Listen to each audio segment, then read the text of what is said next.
Hello, everyone. Welcome. Happy Thursday. Sorry about starting just a couple of minutes late here, wrapping up some tech stuff, but excited to dive into this stuff today about everything that you need to know about buying a franchise. Yeah, really excited about this. This is a fun topic, so we're gonna just jump right in. I'm gonna share my screen. I'm gonna talk as fast as I possibly can because I have a lot to go through as we're diving in. Um, Let me know where you're tuning in from. What city and state? I see Mark here. Thanks for your comments. Mark, you said you sent some emails to Kevin and sitting with a business partner. Cool. Awesome. Hello, John. Sweet. All right. Well, let's get rocking and rolling. And here we go. Let's see. Share my screen. We're gonna share the window. If you have any questions as we're going through, drop them down below and I'll do my best to get to them at the very end. Again, I'm going to talk basically as fast as I can. So, we're going to talk about simple money making franchise buying strategies and the things that you need to know in the process overall when buying a franchise. You get to discover how I used the most proven business model to generate over $2 million in sales. Um, and how you can take advantage of those buying strategies as well. Quick disclosures, right? There's risk in owning a business. There's no guarantee that you can make money. And any time that any sort of specific amount of money is referenced, you would need to check a specific franchise disclosure document for that. So just making sure we get all of the legal stuff out of the way. So for me personally, my initial goal at first, when we thought about buying a franchise, I just wanted to replace about 60% of my income so that I could leave my job, right? And that was the initial goal and target overall. Then eventually it was like, all right, I want to make 6 figures profit in my business. And I just started doing some calculations and some math. And it was like, okay, if I can do $500,000 in sales and get a 20% profit margin, then I can get to 6 figures a year. So the cool thing about business overall, it's just a matter of doing math. Great thing about franchising is you get to see numbers. You get to see what sort of sales a franchise is potentially making and talk to franchisees and find out what sort of profit margins there are. So, my goal today is to show you how to pick a proven franchise acquisition strategy so that you can own a money making franchise. And if you stay until the end, what I'm going to do is I'm going to give you my 7-step blueprint to business profits in 60 days. Talk about it in a lot of my old videos. We don't actually have any way for anyone in the public to actually get this. What I'm going to do is at the end of this, I'm going to drop you the link so that you can download it yourself. You won't even have to enter any of your info. You'll just get the link to be able to download it straight away, which there's some really good stuff in there. Whether you want to own a franchise, whether you just want to own any sort of business, you'll get value from that overall. All right, so I'm just gonna do this real quick. I mean, I feel like all of you guys, since you're here, you're pretty familiar with me overall. But what will happen is some people will be watching the recording who may not be familiar with me at all. My name is Tarek Johnson. I have one of the largest franchise YouTube channels. If you search franchise business, my videos pop up outside of the fact for that Shopify ad, which is pretty funny. We've made over 400 videos uploaded on YouTube. At this point, I think we have over 30,000 subscribers overall. So it's pretty cool. Some people kind of know me as like the franchise guy, which just, trying to add value to people. But that's not how it started. Originally, I got my investment licenses at the ripe age of 19 years old, which is really crazy to think about that I started getting my investment licenses that young. I dropped out of college. I started rising the corporate ranks. I'd be wearing a suit to work every day, going into the office, managing people's money as a financial advisor, and just the world of finance and corporate America overall. But what happened was the entire time that I was in corporate America, I knew deep down that I wanted to be an entrepreneur, and I kept trying to start businesses, but couldn't quite figure it out. So eventually, wind up owning multiple locations of a QSR franchise, quick serve restaurant. I got featured in some industry articles just about how we were running our location, became one of the top run franchise locations. That's me and my family on the right hand side. And so I had, over that period of time, and maybe some of you can relate to this, where you've already tried to start a business before and it hasn't worked out. Maybe some sort of side hustle. I actually just talked to one of our new clients the other day, and she was telling me about how she had tried to start over her career. She had started all sorts of different little side hustles and businesses overall, and I think that, for those of you where that's been the case, actually, you're the perfect type of person to start a franchise business, because if you weren't able to figure it out on your own, then franchising helps a lot with that. So for me personally, um, I had 9 failed businesses: internet affiliate marketing, did Amway, prepaid legal, Primerica. I started a landscaping company buying tax liens and buying land. I started a clothing line. I started a coaching and consulting business. I started an online ebook publishing business. So all sorts of things. Like, maybe drop me a comment, by the way. Have you guys tried to start a business before? If so, I'm curious, what sort of side hustles or businesses have you started? That was a picture of when we lived in Pennsylvania, and I don't know, that was probably like $1,000 worth of t-shirts. Eventually, about a year and a half later, all those shirts got donated. By the way, thousands of dollars down the drain that just got donated, but it was all a learning lesson. So, but here's what happened in my mind, in all seriousness. And for those of you guys who are listening and watching right now, maybe you can relate to this, which is, after so many failed attempts and side hustles, I started to think, maybe I'm just not meant to be an entrepreneur. Maybe I don't have what it takes. I would see people that I thought I was smarter than succeeding and winning in business, and I just didn't get it. And I thought, man, I just don't know how to build a business. I don't have any formal business experience. I didn't go to college, or I dropped out of college. And ultimately, I started to get really, trigger shy, right? Where after so many attempts, after so many times of trying and failing, I was like, I don't want to keep putting my money into businesses just to see them go down in flames, right?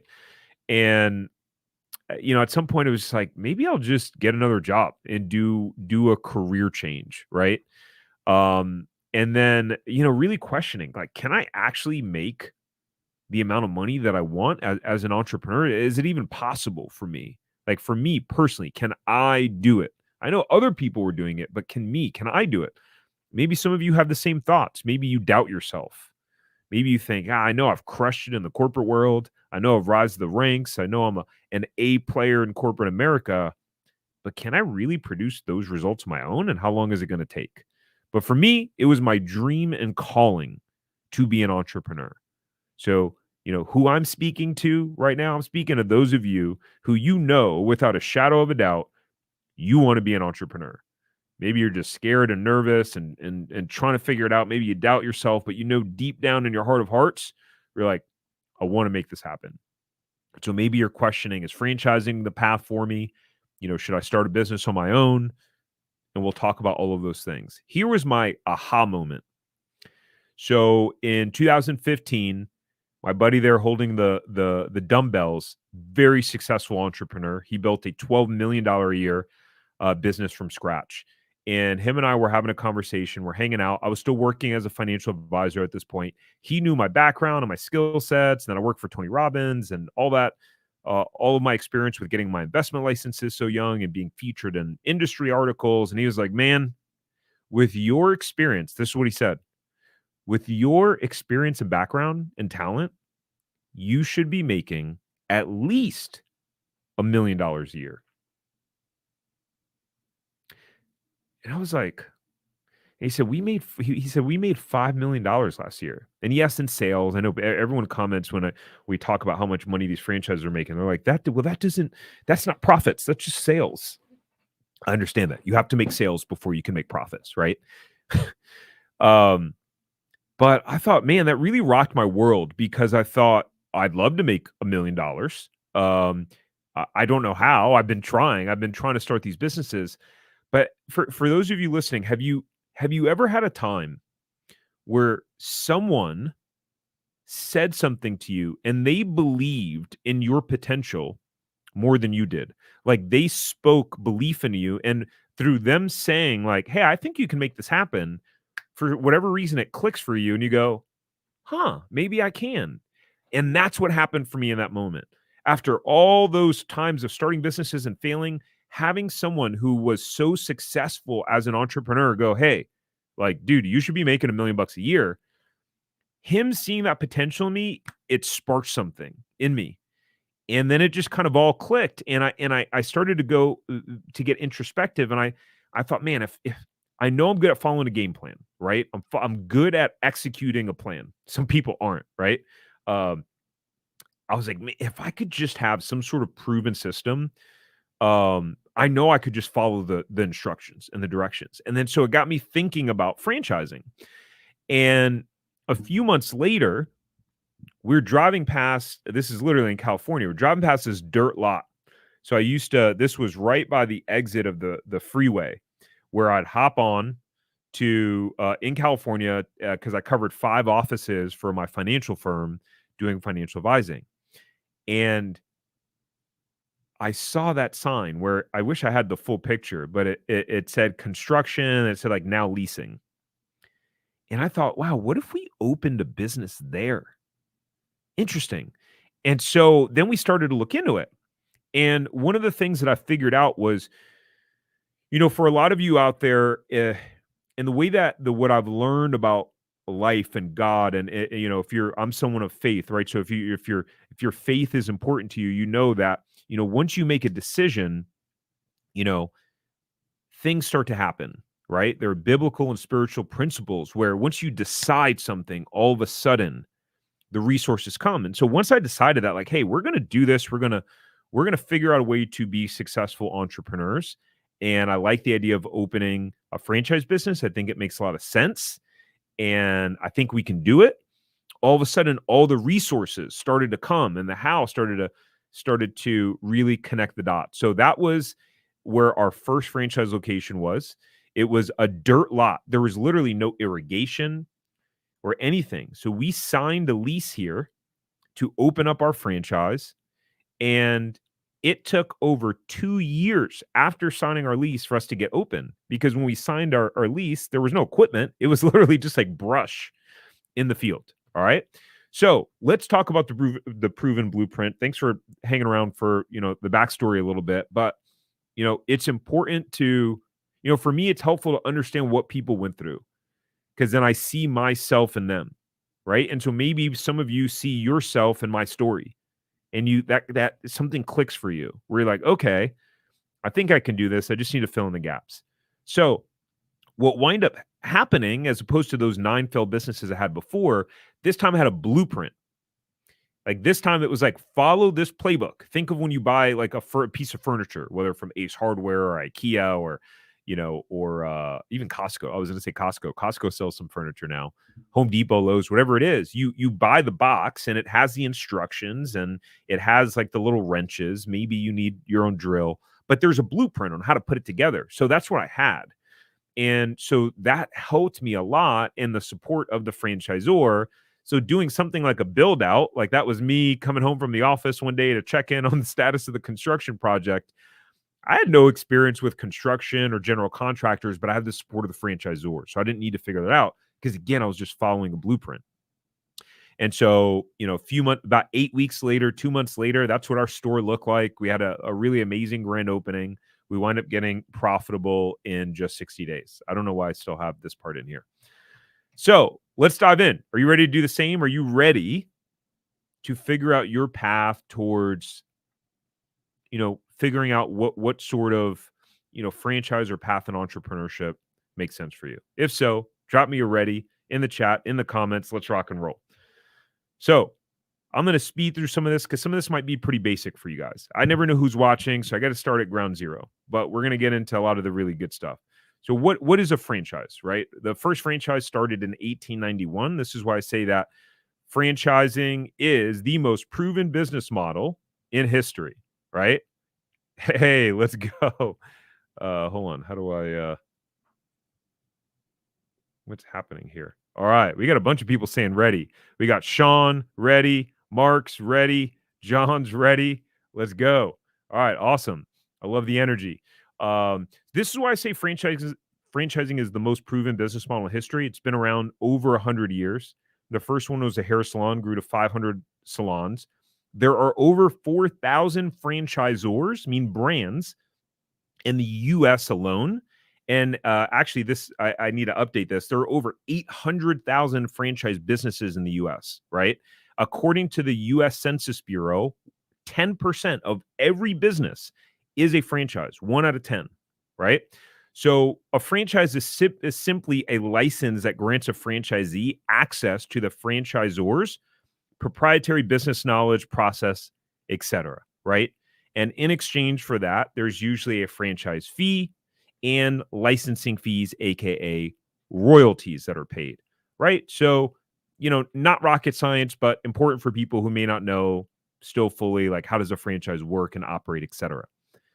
So, here's some examples of franchises that you probably know. McDonald's, Taco Bell, Chick-fil-A, Dunkin' Donuts. Everyone thinks about food when they think about franchises, but a lot of people don't think about brands like this: Ace Hardware, Budget Blinds, Serve Pro, Hilton, Hotel Brands, Planet Fitness, Pet Supplies Plus, Valvoline, Jiffy Lube, the Goddard School, which is a daycare, Monster Tree Service, Lawn Doctor, Jiffy Lube, College Hunks Hauling Junk. You got Redbox Plus and Pods. These are all franchise businesses. Some of these businesses, private equity groups and big investment groups are very heavy in. So you're not talking about just like your mom and pop and, average people like you and me buying 1 or 2 franchises. You have huge private equity companies that are raising millions, tens of millions of dollars of capital, hundreds of millions of dollars of capital, and they're choosing to deploy their capital in franchise systems, which is interesting. So when people shit on franchising, because I get so many comments from people, as you can imagine, putting out content of how whatever they think of franchising, I just think it's so interesting because I just look to see what people that are more successful than me are doing. And so I go, okay, well, there must be something there, right? So for me personally, we already talked about this, right? I started 9 different businesses, $27,000 invested. I spent $85,000 in coaching programs, over $430,000 in my 2 franchises. So my cost to what I know now, almost $550,000 to now kind of be a full-time entrepreneur, all the mistakes I've made and just investing in myself over the years. And after 8 plus years, I discovered the hard way to do it, right? I made a lot of mistakes. I didn't know 5% of what I know now when we bought our first franchise back in 2015. And so you get to cheat and you get the easy way. That's the intention of this. So there's 3 key stages that you need to know in terms of buying a franchise.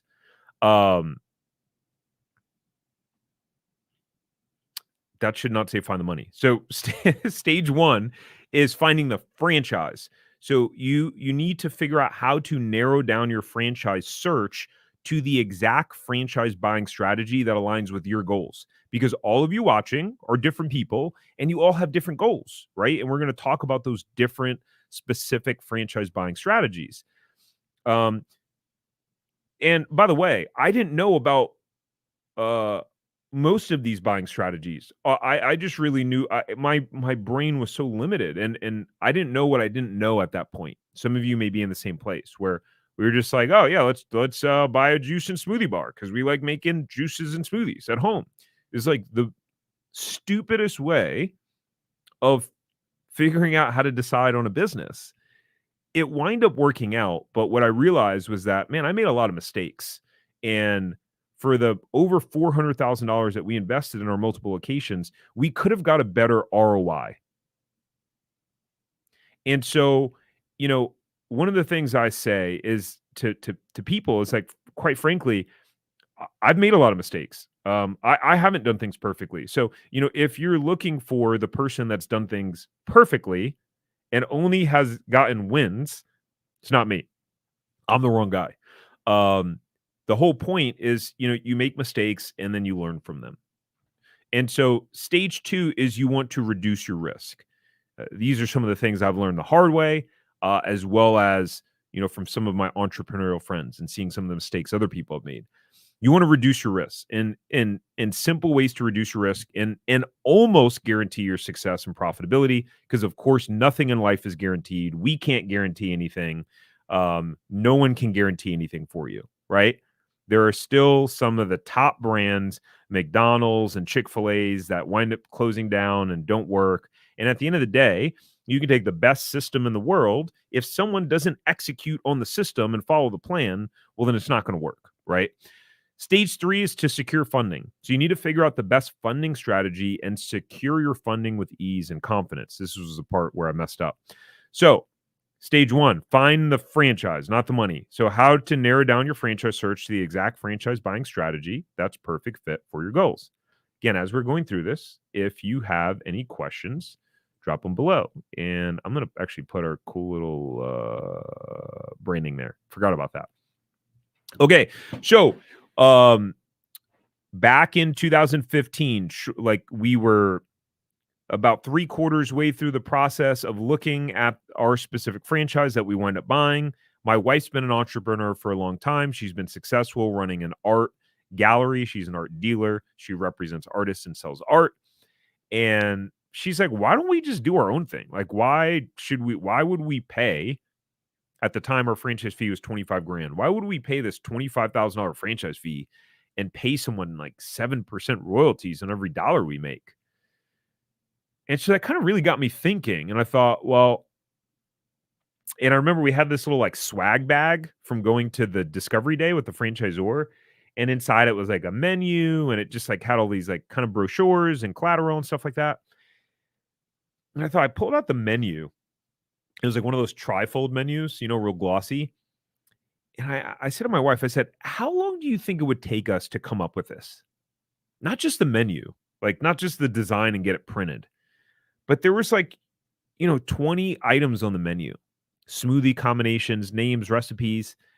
How long do you think it would take us to figure all that out, to come up with the names and the recipes, and then hire a designer and then get a logo? And then we both agreed that it would probably take a few months.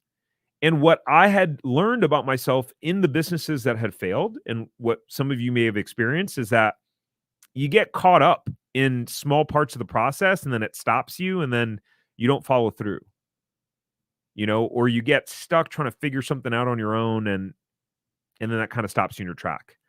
So like when we created the logo for Franchise Empire, we had already been running this business for, a few years now. Just that alone was a month-long process. I had to post for designers and then vet those designers and look at all these designs. It was like a whole took a long time, right? So when my wife was like, we should just do our own thing, like I could just see the future of us trying to figure it out and me have no idea what I'm doing and then just giving up again. And it just becoming another failed business that I had in my wake, right? So I don't know why this picture is here randomly, but that was a picture of our store the very first day that we were open to the public, which was really exciting. So, really, this was kind of the analogy. If we did something on our own, this is how it would feel. Just like kind of clueless, like where are we going? Where are we heading? Like not having clarity. Clarity is important. Clarity is power. When you're clear, you're able to execute. And so, as opposed to then having like a map and a blueprint, right? Where it's like, I know exactly where I'm going. I know exactly what I'm doing. For me, that was how I wanted to feel. And that's why we decided to pursue, franchising. So let's talk about my profitable franchise formula. Some of you may be familiar with this, but here's what I know about myself is that like repetition is the mother of learning, right? And so the more times you hear something, the more it clicks, and sometimes you hear it from a different perspective. So let's talk about that. So I wind up creating my profitable franchise formula. The reason how I came up with the profitable franchise formula was, so we started our first franchise location, franchise number 1, took off right away. Within 2 months, we were profitable, sales were crushing it. It just felt overall pretty easy for something that I had not done before, and I was like, "We did it. We did it. This is working. I can't believe it." It was so exciting. Then we moved to Florida, like, not gonna tell that story here. We wound up moving to Florida, kept our store in California, bought a resale location. That was us closing right after we closed escrow in the attorney's office. And my wife was pregnant with her first son right there. She was about, I think, let's see, we had him in March. So my wife was like 6 months pregnant right there. And what I learned, location number two, things didn't quite go the same way. And so I was like, why is this so much harder than location number one? Why are we having so many more challenges? And then I figured some things out. And that's how I came up with my profitable franchise formula, which I'm going to tell you about. So, what was the difference? The profitable franchise formula, in order for you to buy and find a franchise that gives you the highest likelihood of making the money that you want and succeeding, you need four components. Number one is you need to choose a business that you believe in. Don't choose a business just because you think you can make a lot of money. It's a terrible idea. Why? Because business is hard. I know there's a lot of people out there online that want to like sell you this dream of everything being easy.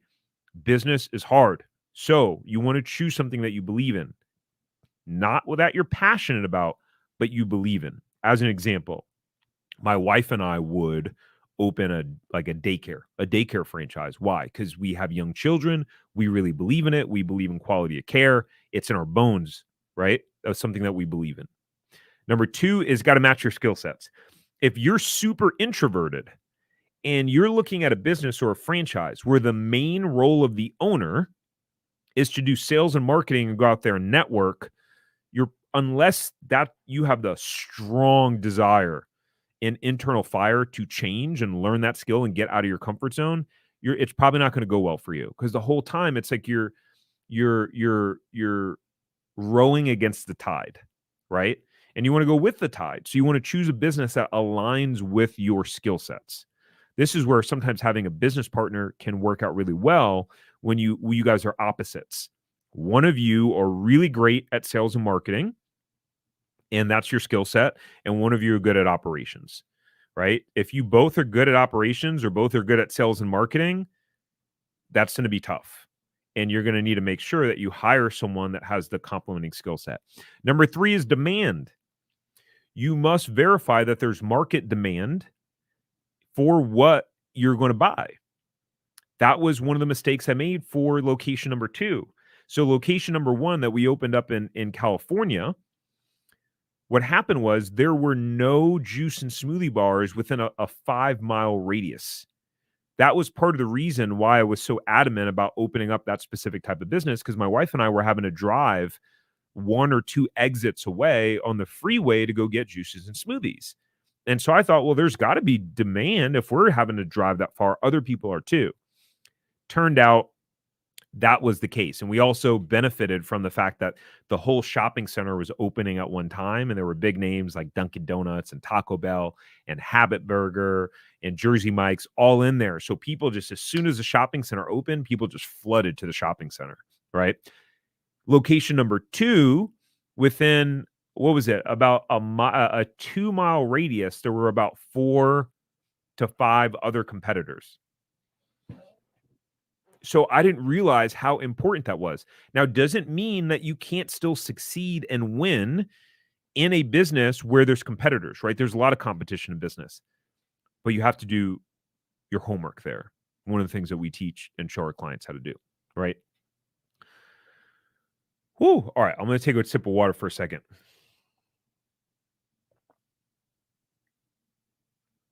All right. Okay. By the way, for those of you who don't know, every week we do a newsletter. And we show specific franchise opportunities and how much money they're making, how much money they show that they make in their FDD. We show the startup costs, and we do a whole breakdown explaining the business model.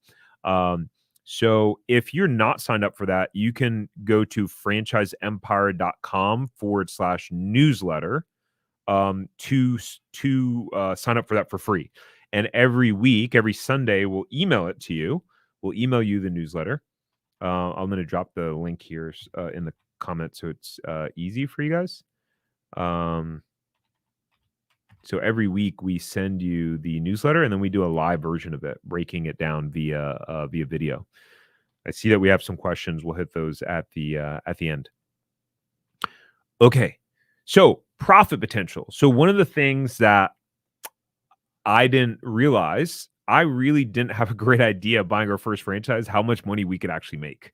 Like, we were just kind of trying to put together the pieces of the puzzle, talking to franchisees, kind of flying blind, and not the way that you should do it, not the way that you should go into buying a franchise. I didn't really understand what an item 19 was, and seeing the average sales and how that played out. I didn't understand what sort of margins were even possible. Could I was a profit margin 40%? Was it 30%? Was it 20%? I had no idea. I had no idea about those things. For those of you, has anyone here bought our Franchise Buyers Academy? I'm curious if any of you here are in our Franchise Buyers Academy, because that's one of the things we dive into there is like we actually pull up profit percentages of different franchises. Pretty interesting. But you need to understand the profit potential of the business specifically. Again, we dive into some of that stuff in detail and some other trainings. But it's super important that you do that. So in selecting your franchise, the franchise you select depends a lot on your vision of what you intend to create in your life, right? As an example, are you someone who's happy in your career and looking to get a franchise just to supplement your income? After I go through these, I'm curious which ones you guys are. Drop just the number in the chat. Or are you looking to completely replace your full-time income at your job and support your family, right? Number 3, are you wanting to buy a franchise and run it while you work full-time and then eventually transition to full-time 3 to 5 years down the line? That was me. That was my plan. It was like, all right, babe, we're going to buy this franchise. My goal is within 3 years to be able to get out. That was the goal. That was the plan. It was cool with that. Or 4, do you have access to significant amount of capital and looking to be a multi-unit owner with more than 5 locations? And in this situation, you can really go in by, hiring an operating partner, right, to come in and help to manage and run the business and potentially give them, either a profit share or, phantom equity, so on and so forth. So I'm curious, which one are you? Number 1, number 2, number 3, number 4? Let me know in the chat, in the comments. So, but can you see how, depending upon what your end goal is, that will determine the strategy that you use when selecting a franchise? So if someone comes to us in our team and says, hey, I'm looking for something that can just supplement my income while I'm still working, the franchises that we recommend to them or show them are going to be a lot different than someone who is going, hey, I'm looking for a franchise that I can dive full time in, right? I want to go full time and I can go full time right away. And I'm trying to create a full time income as quickly as I can. Cool. Mark and James, number 2 and number 4. So it's good to know what your intention and goal is, because again, that's going to determine your strategy. So they're essentially, 4 main strategies, and people, no one talks about these in the franchise world. It may talk about 1 or 2 of them, but I want to make sure that you have and know all of your options. And the reason why we put out content like this is I'll be, 100% transparent in our intentions. My intention is to give you as much value as possible, knowing that probably, 80% of you will never work with us, never do business with us, never reach out to us. But 20% of you will get so much value out of the free content and the information that we share that you go, hey, like when I go to buy a franchise, I want to work with you guys. And so that's really our intention when we make this sort of content. And so regardless of which one you are, I want to make sure that you get value out of this.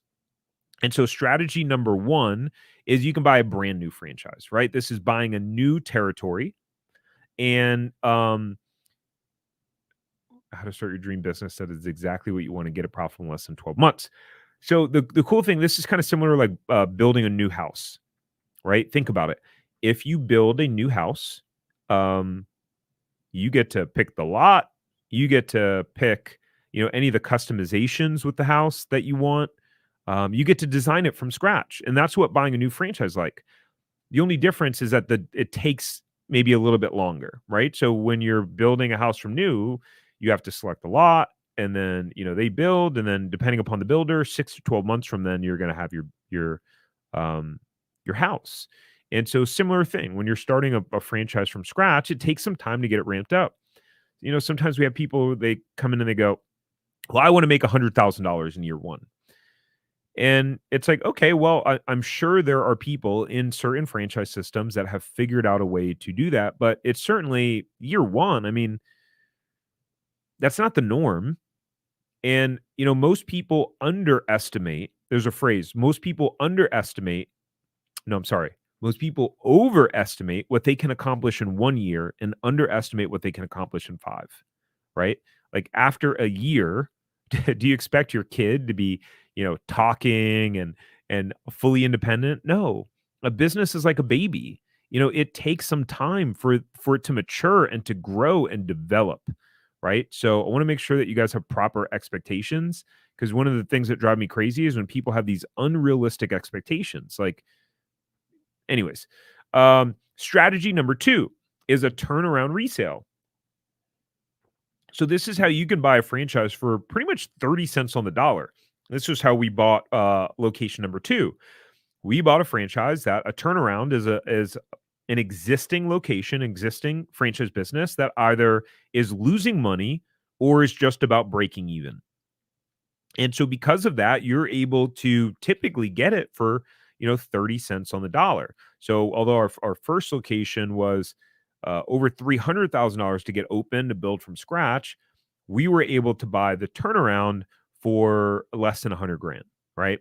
And that was because it was a turnaround opportunity. There was a lot of work that was going to need to be done.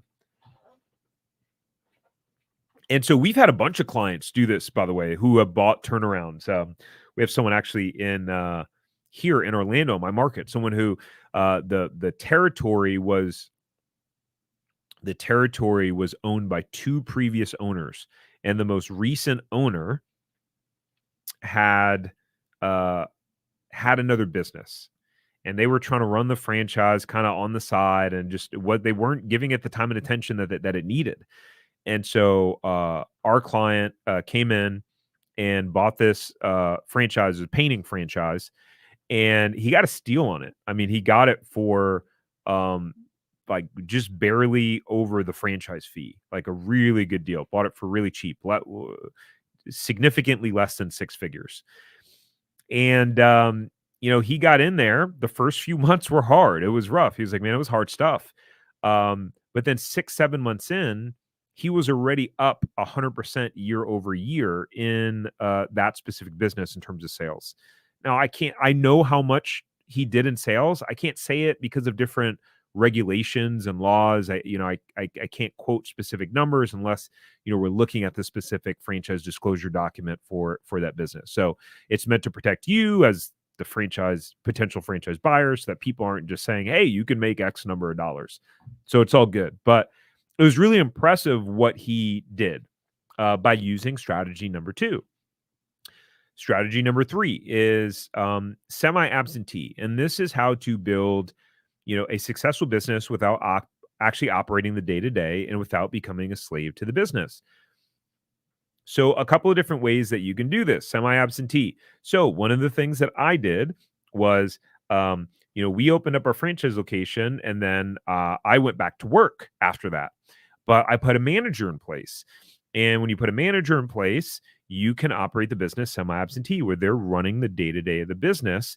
You obviously still have to put work into the business, but as long as you can lead them and learn how to, build and track KPIs and have weekly meetings. And for some of you, this stuff's obvious because you do this in the corporate world. Some of you may not do this. Now, I had not managed anyone in the corporate world. I was a financial advisor.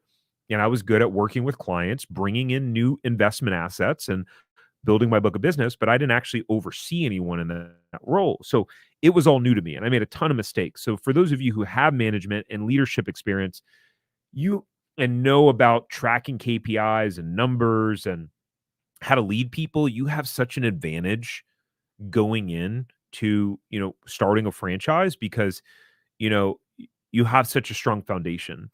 And so that's one way to do it. Now, keep in mind, typically, if you're hiring a full time manager because you're semi absentee, generally speaking, your margin will probably be less. Why? Because you have a big chunk of salary on payroll because you're not in the business actively, right? So it makes sense. You're making a little bit less because you have more labor cost in that business. So it may take longer to get it ramped up or multiple locations or territories in that instance. Another way to do semi absentee is to have an operating partner, right? So where you have a business partner, maybe they get a salary, but maybe they get a smaller salary and they get a profit share, or maybe you give them phantom equity, meaning phantom equity is they own, let's say, 10% of the business, but that only pays out if and when you sold the business. Maybe they get a 10% profit share in a distribution, etc. So now you have someone running the business for you, and if they put in a little bit of money, they have some skin in the game, and it helps you to be able to run that business semi-absentee, right?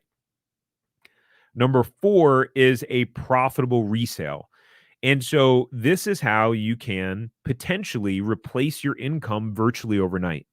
So we've had many clients where one of the things that's different about us at Franchise Empire is every single client we work with, the first thing that we do when we start that working relationship is we check to see if there are any resales available in your area, whether a turnaround or profitable. And so because of that, we've had a bunch of clients that have found that we've found resales for them and helped them acquire that were generating enough money to replace their income, even after the debt service of the loan payment that they used to fund the business. So it's a pretty cool strategy.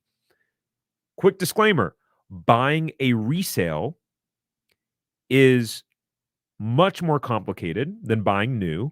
It's very complex. This is why our clients get a whole bunch of modules and trainings on how to do it, what to do, how to negotiate it. There's a lot of steps. And the analogy is it's like stepping onto a moving train, right? So, for those of you who may not have any business experience, management experience, leadership experience, maybe buying a resale that's, going full steam is not the right strategy. The analogy there is it could be like, you're just learning how to drive for the first time and you step into the behind the wheel of a Ferrari, that or a Lamborghini, that has 4 or 500 horsepower, and you're going to be totally out of control. Whereas someone with experience will be able to drive the car masterfully and it'll just be like a work of art, beauty, incredible. But for you, if you don't have the experience, you can quickly wreck it, right? So important analogy there. Hopefully that landed for you. And so generally speaking, for franchises, the investment, depending upon the strategy, can range from 50 grand all the way up to a million plus, depending upon what those strategies are. So we'll see resales sometimes that are listed for over $1 million. What that tells us with those resales is they're typically priced at a multiple of their profits. We know that those resales, without even signing an NDA yet and looking at the profit and loss statements, we know that resales probably performing pretty well, right? But generally speaking, to buy a franchise, you need to have access to at least $50,000. I'll explain why in a minute when we talk about funding. Cool. Take a break real quick. Just are you guys still with me? I see that we still have a bunch of people watching. Are you still with me? Are you getting value out of this so far? If so, let me know. Here's actually would be helpful feedback for me. What has been the most valuable or insightful part so far? Like, what has been the most helpful, like aha or new thing that you've learned? Would love to know. Mark says, yes, he's getting value. Awesome. Good to know, Mark. Thank you for the feedback. And so as you guys drop those comments, I will continue. All right. So selecting your franchise. I think we already went through that. I don't know why I have that twice. So here's an example. Rodney. Rodney's he's celebrating 2 years in his business now. Rodney came to us like feeling stuck, like in analysis paralysis, not knowing what franchises to decide on, kind of having some and narrowed it down to some, and just like, man, I don't know what to do. I don't know how to decide. We helped him through that process. Rodney's been on the news a bunch of times. His franchisors helped him get on the local news. He's been on like 4 or 5 times as like a local expert, which is pretty epic. And he said, "There's no way I would have been able to get on the news for the business. It was through the franchisor. They use a PR company, and they got me the spots. And then he did really well and crushed it. And they invited him back, and now he's done it a bunch of times now. And I know that he's doing really well in his business right now. Again, because of franchise disclosure law, I can't quote any sort of specific numbers, but I know that Rodney is crushing it. Joe, the reason why we can quote numbers is because he bought a resale. He bought a resale franchise. So it was the actual performance of the business. And so he bought a franchise that was producing 100 grand in profit from day one. That was the actual performance on the profit and loss. And we helped him through that whole process of buying the resale franchise and helped him negotiate a bunch of savings. Tarek, his name is Tarek. He spells it Tarik. Similar situation. He bought a franchise with a really solid concept. Actually, it had a manager in place. It was cash flowing strong. He got an incredible value and deal on the business. I think he bought it for in the fives, and when he went through the SBA loan process, the SBA lender valued it at like $1 million. He just got an incredible deal, and he wind up emailing me like six months later after buying it, 7 months later, and said, yeah, I'm only working like 15 or 20 hours a week. I'm looking to buy something else. I want to buy another one, which is pretty cool. So, but he executed the playbook. I mean, he was like the most coachable person in the world, followed the system to a T. So, stage number 2 is reducing risk. So simple ways to reduce your risk and almost guarantee your success and profitability. Let's dive into that. So one of the biggest questions and most common questions is, how much money can I make? How much money can I make owning a franchise? And so again, what happens is it goes back to the profitable franchise formula. The profitable franchise formula is how you're going to be able to identify how much money that you can make with a franchise. And so we dive into this a lot more. So I'm not going to go into too much detail because we only have a little bit of time here. But for those of you who want to know a little bit more about how much money you can make owning specific franchises, I would highly recommend you go get our Franchise Buyers Academy and enroll in that, franchiseempire.com/FBA, because we break down specific franchises and go really deep into showing you actual numbers, actual profit margins. We pull up a bunch of different franchises, we pull up their disclosure documents, and really walk you through it, like step by step. Incredible level of detail and insight and clarity, which is pretty cool. But one of the things that after I bought my food franchise, I started looking around like other opportunities. It was like we were churning on all cylinders, and by the time I had my manager in place, it was I wasn't having to work much in the business.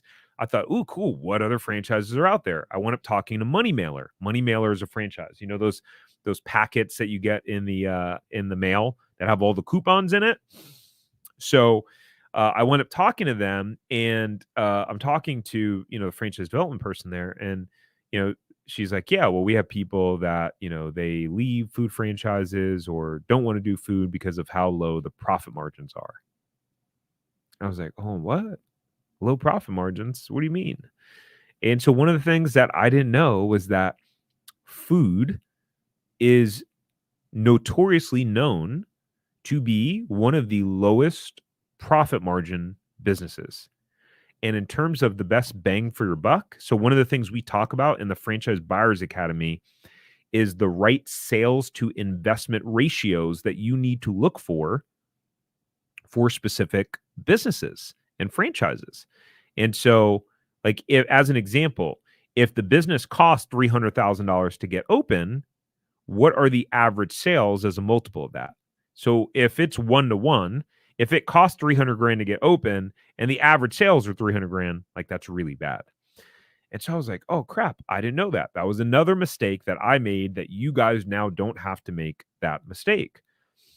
And so what I learned was that when I signed my franchise agreement, the franchisor sent me this, something called a pro forma. Pro forma is basically financial projections for the business. And you can't see it there because it's too small, but it's basically projecting out every little thing in the business to be able to project how much money you could potentially make. And you get to enter in projected sales and, if you paid, what your labor cost is and your food cost, every single thing. And it projects out a profit and loss statement. And that's how you can, figure that out. So I didn't know that that was something that I needed to do. I'd never seen it before. When the franchisor sent it to me, I had no idea what it was. So that's one of the things that we train our clients on is, building out a pro forma. The other cool thing about a franchise is that you get to see the item 19. The item 19 is where a franchise is legally able to show you if they're going to say, this is how much money people are making in the franchise, it has to be in the item 19. And so if there's nothing in the item 19, they're not allowed to say any sort of financial performance. And again, this is to protect franchise buyers because franchises are regulated by the FTC, the Federal Trade Commission, right? And so you have to be able to interpret the FTD too, because they're all listed differently. It can be really confusing. But that's one of the beautiful things about, franchise opportunities, being able to see, oh, there are people making X number of dollars in this business. Very interesting. And so this is an example of an FDD for a franchise. And, it shows this was like their corporate unit and location. And it shows literally that the top line in terms of sales, and then it shows all the way down to they only show their gross profit. Gross profit is a deceptive number if you don't know what gross profit means, because after gross profit, there's still a bunch of other expenses. But it's definitely a helpful level of transparency because some franchisors, they just list sales or they'll just list sales by quartile, right? So it's a really important part of figuring out what the profit potential of a franchise is. This franchise, again, this is an example of showing the quartiles, right? So they show the average sales in the first and second quartile, et cetera. And the fourth quartile, right? Shows all stores. So it's like, oh, wow, there are 16 locations that are only doing $281,000 in sales. I wonder how much the startup cost to this thing would be, right? So if this costs $300,000 to get open, and I see that, man, 50% of the owners are only doing 400 grand or less. It better have low startup costs. What's crazy is people buy this franchise. They look at this and they don't understand how to read it or how to validate it, right? And have the conversations to figure out what the story is here. But yeah, bottom 50% doing 350, that is not that solid. Franchisee validation. So the cool thing about franchises, and one of the ways that you figure out the profit potential, is in item 20 in the franchise disclosure document, they will list all of the names and phone numbers, typically, or email addresses to the franchisees that you can call and have conversations with around how they're doing and if they're getting the support they're looking for. This was an example of one of our clients that we worked with. They bought a franchise, saved an extra 50 grand. So one of the things that we do is for most of our clients, depending upon how they choose to engage with us, is that they get to keep working with us and our franchise coaching team, who are or were franchise owners, on just after they buy their franchise. And so Mark and Angelique were an example of that. We helped give them some guidance on negotiating their lease, and they save an extra 50 grand doing that, which is pretty cool. Tara is another client of ours. She came in hell bent on doing a specific franchise. We taught her how to do due diligence, helped her with that. And at the last minute, she realized, oh, crap, I was about to buy the wrong one. Fortunately, Tara was open-minded enough. We have people that this happens and they're just like, they don't want to listen. They're not coachable. So that's an important thing to note. One of the things that drives me crazy is when someone asks for advice and then doesn't implement it. It's like, well, don't ask me if you're not gonna implement it. But I guess at some point, at some level, as someone who's stubborn myself, I guess I have some sort of understanding of that. But she avoided picking the right franchise. She quickly pivoted and was able to buy one in about 6 weeks, which is pretty cool. Step number 3, we're almost done here, is securing funding. So you got to figure out the best funding strategy so that you can secure your funding with ease and confidence. So, quick story here. As we were getting ready to do the franchise, told my wife, "Hey, let's take $300,000 of equity out of our home to start this franchise." She was like, "What? No way." So, long story short, we did wind up doing that. But what's important, and we talked to a lot of people where maybe their spouse doesn't know, or fully on board, or fully supportive, or really nervous about them buying a franchise. You got to be honest with your spouse, right? And so what wind up coming up in the conversation was that my wife was really nervous about the idea of doing a franchise, period. And at the last second, she didn't want to do it. She was like, I don't feel comfortable with this. I don't want to do it. And part of why was we wound up having a heart to heart. And she said, hey, remember at the beginning, for those of you who have been here since the beginning, remember those 9 failed businesses? My wife saw me starting and stopping and not following through on business after business after business. So when it came down to it, she didn't want to do the franchise because she was like, you got a track record of not following through. Like, what happens when we open this business and you don't want to do it anymore, or it gets too hard, and so we had to have that hard conversation. And so that may be a conversation that you need to have, with your spouse in terms of what your level of commitment is. So what happened was I gave my wife my word. Number 1, I would stick through and follow through no matter what. Number 2, I promised her that we would not fail. I didn't know how I was going to deliver on that promise. But again, for those of you, who are people of faith, right? Or you believe in a higher power, you know that when you really put your mind to something, God, the universe conspires and helps you, gives you the resources, brings you the people, gives you the ideas, gives you the courage in order for you to make it happen. And that's what happened for me. I used the fear of failing drive me. And that created a whole sense of resourcefulness and commitment and discipline that I had not had before. So, I asked my wife, I said, hey, look, at the end of the day, do you believe in me? If you believe in me, not necessarily the business, then let's do this. And the rest is history. And, of course, it was smooth sailing from there. It was not smooth sailing from there. We applied for a loan and Wells Fargo declined us. You can see the date here, January 10th, 2016. Sorry, Mr. Johnson, your loan has been denied. We had already signed our franchise agreement. We signed a franchise agreement in 2015. So it was like, oh crap, we just got declined for a loan. How are we going to get funding for this thing? All sorts of thoughts racing in my head. I thinking of all sorts of worst case scenarios. But fortunately, we were able to apply with Chase. Chase approved us, and we're good to go. So for you, when thinking about funding, there's 4 essential methods of funding: cash, bank or SBA loan, seller financing, or raising money. So bank or SBA loan, right? So SBA loan, Small Business Administration, you're going through a bank. Small Business Administration guarantees some of the loan. You typically need to have 20% as an equity injection. which is why I said you would need at least 50 grand to access to 50 grand to start a franchise. Because if the startup costs are 200 grand, right, then you would need 20% of that, 40 grand to put as a down payment in order to get the SBA loan.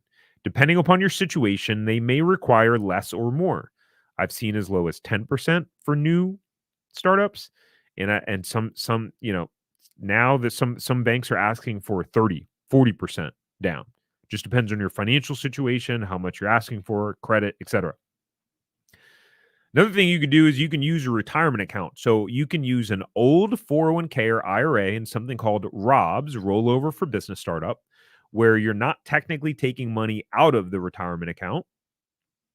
You're using it in a special structure that allows you to use it to fund and invest in a business. Pretty cool. While still technically remaining under the tax protection of your retirement account. You can do an unsecured loan. So there are unsecured loans that you can get that go all the way up to $500,000, believe it or not. And an unsecured loan is based off of your credit history and your income. So you got to have strong credit, strong income, because there's no collateral on an unsecured loan, right? Then you can do a HELOC, home equity line of credit, right? That's taking the equity out of your home. That's how we funded the first one. You can do a cash out refinance. Probably wouldn't recommend doing a refinance with interest rates as high as they are. Or if you have a taxable investment account, right, you can take out a loan against your portfolio. It has to be with a specific, like Merrill Lynch, Morgan Stanley, like the bigger providers do this. But let's say you got 100 grand in stocks or mutual funds or money markets in an investment account. They may say, okay, hey, we're going to use your investments as collateral and we'll lend you 60 or 70% back on that on your investment account. The cool thing about those is you could get it approved in like 2 weeks. It's like pretty quick, the turnaround time on that. Seller financing. So, and by the way, these are all things that we cover. There's a whole module in our Franchise Buyers Academy on funding. I'm racing through this right now because it's 6:04, or a little bit over the allotted time that I had for this. So I'm just like really racing through, but we go down in really specific detail in our Franchise Buyers Academy. So in all seriousness, for those of you who have enjoyed this or you've gotten value, if you learned from this, you need to go get and enroll in our Franchise Buyers Academy, because it is 3.5 to 4 hours of basically 9 years of my experience. Much more tactical than this, much more detailed. I'll show you in a little bit, but you really will want to get access to that. franchiseempire.com/FBA. But for seller financing, so sometimes with resales, so some of our clients that have bought resales, they've been able to negotiate a certain percentage of seller financing. I know there's all this stuff about buy a business with no money down and trying to convince people to 100% seller finance. Most business owners are not interested in that. Okay. Doesn't mean you can't do it, but think about it. You built a business for 10 years. You're selling your business for 600 grand. And someone's like, hey, I have an idea. I'll pay you over 10 years. You're like, no, dude, go get a loan. Give me my 600 grand. There are certain instances why 100% seller financing makes sense, but many instances owners are not interested in that. But you might be able to get 10, 20% seller financing. What's cool is that if you're a well-qualified buyer, the SBA now, if you're buying a resale that is highly profitable and shows it can support the debt payment and pay you a salary, you can get 90% financing from SBA, negotiate 10% seller financing, and now you've bought a business with no money down, truly. There are some franchisors out there that will actually finance the franchise fee over like a 2-year period, which is pretty interesting if you didn't know that.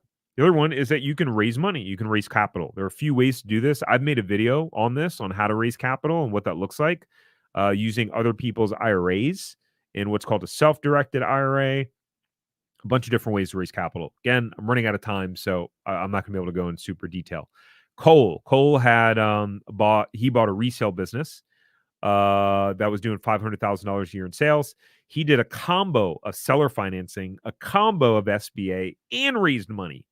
26 years old when he bought that business. One of the most resourceful people we've worked with thus far. Like, really impressive. Ben, Ben used an SBA loan, right? Just pretty simple. Put 20% down. He already had a business that was successful, had access to some cash, did an SBA loan. Boom. Lindsay and Zach, they did a HELOC, and they did a HELOC and got approved before they even found their franchise. So they were walking around basically shopping with a blank check for once they did find their franchise opportunity, which is pretty cool. Richard, super successful COO of a company, does really well. And so he was able to get an unsecured loan for a pretty significant amount of money. Pretty cool. And then he was able to get, he did the loan on the investment account, which, and he used to fund his business. He had an investment portfolio with a bunch of stocks. So, anyways, I'm gonna wrap it there for this. Let me just show you real quick our if some of you guys haven't gone yet to the Franchise Buyers Academy page. Boom, present.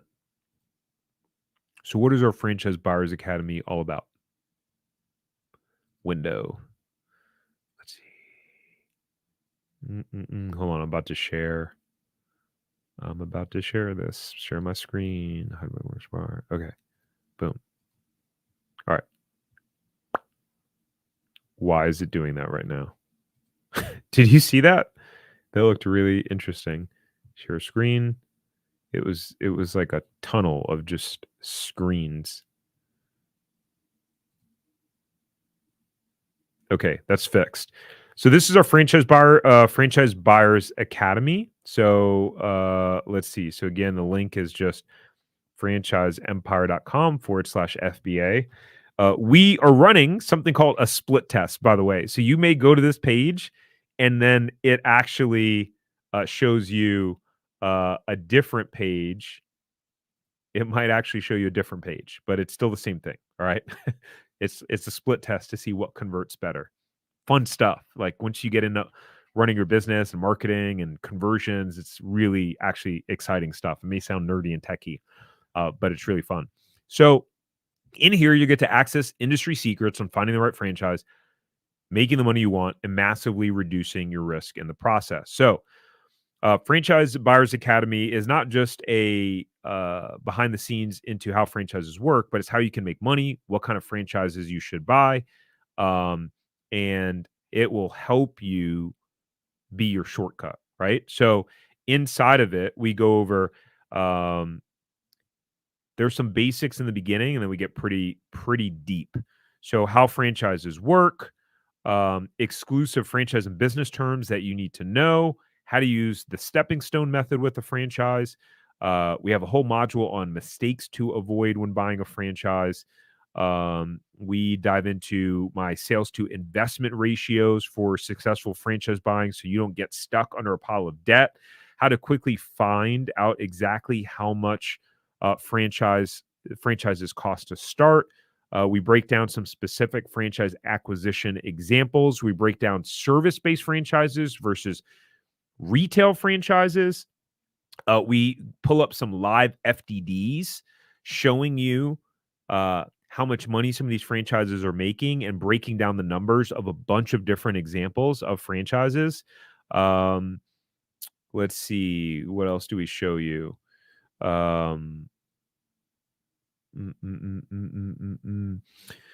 We pull up the profit of some franchises. I think I told you that before. There's a whole module on how to scale, right? So like once you buy, and if you're going to buy multiple locations, how do you scale the locations? Like what does it look like? We talk about starting with the end in mind. So starting with, okay, if your goal is to sell the business at some point, build it up so that you can sell it one day. How do you approach that tactically and strategically? So we break down the example. We literally map out how you would fund it, how you would manage the startup cost, how you would hire your team, how to structure the hiring your team. It's pretty incredible. Rodney said the Franchise Buyers Academy was one of the best courses I've taken since researching how to start a franchise. As a matter of fact, it's one of the only ones. It's one of the only courses that take a deep dive into how owning a franchise can either benefit you or not be a good fit. The course has meaningful insights to real life experiences that have a lasting impact. So Guys, if you got that, it's $27, by the way. It's like not going to break the bank. Like this is if you want to work with us, by the way, this is like a non-negotiable. You need to access the Franchise Buyers Academy because it's going to answer a lot of questions that it's impossible for us to answer on the we cannot go into that level of detail. So if you ever want to work with us, you definitely it's a must because you need to empower yourself and be equipped with the knowledge that you need when buying a franchise and to be able to protect yourself, right?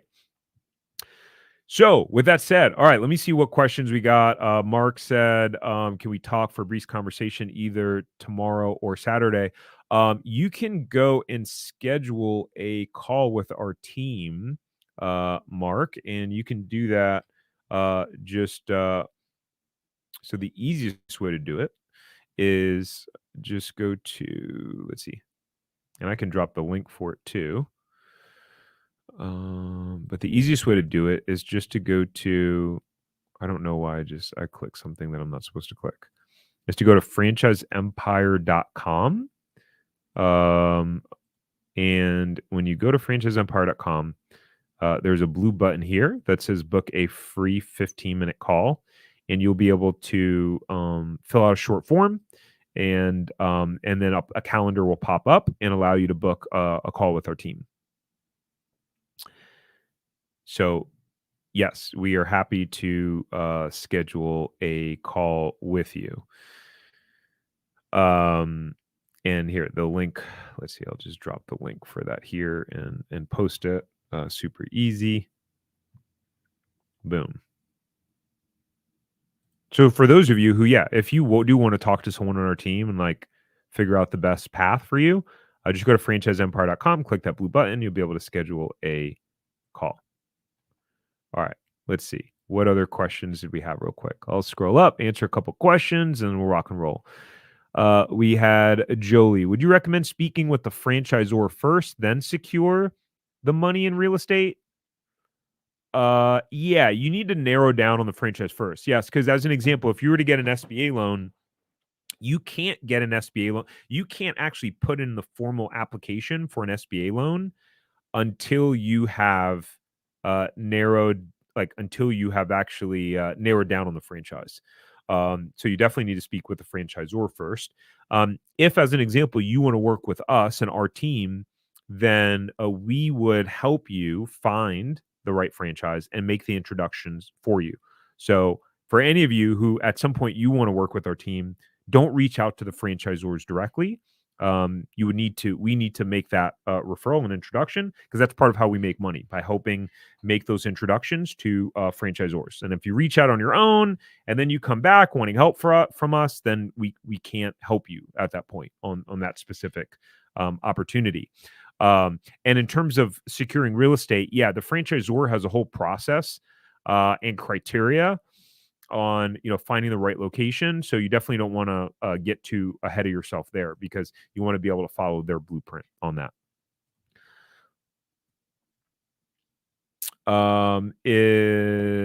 Let's see. Mark said we have an idea, but need assistance seeing if there are any resale opportunities. Got it. Okay. Yeah. Is a resale franchise better than a regular resale business? It just depends on your goals and objectives, right? It just depends on your goals and objectives overall. Like some pros and cons are, let's say someone, there's a lot of talk about buying boring businesses, right? So let's say someone goes out, buys a resale business, a plumbing business. You got no experience in plumbing. You don't know how to run a plumbing company. You don't know how to hire plumbers. You don't know anything. You don't know how to generate leads, right? And so you buy this business that's doing well, but is doing well because it had the same owner for 20 or 25 years that knows the industry inside and out. This is where sometimes people are going to get in trouble with buying a regular resale business, because they're going to get in there and they're not going to know what they're doing. They're going to get stuck, confused, overwhelmed, and get themselves into trouble. And so that's where I think for one of the benefits of buying a franchise resale is that in those instances, you can call your local franchisees. There's 20, 30, 40, 50 other people that own the same business you do that you can talk to. You have the franchisor that you still, when you buy a resale franchise, you still have to go through the franchisor's training.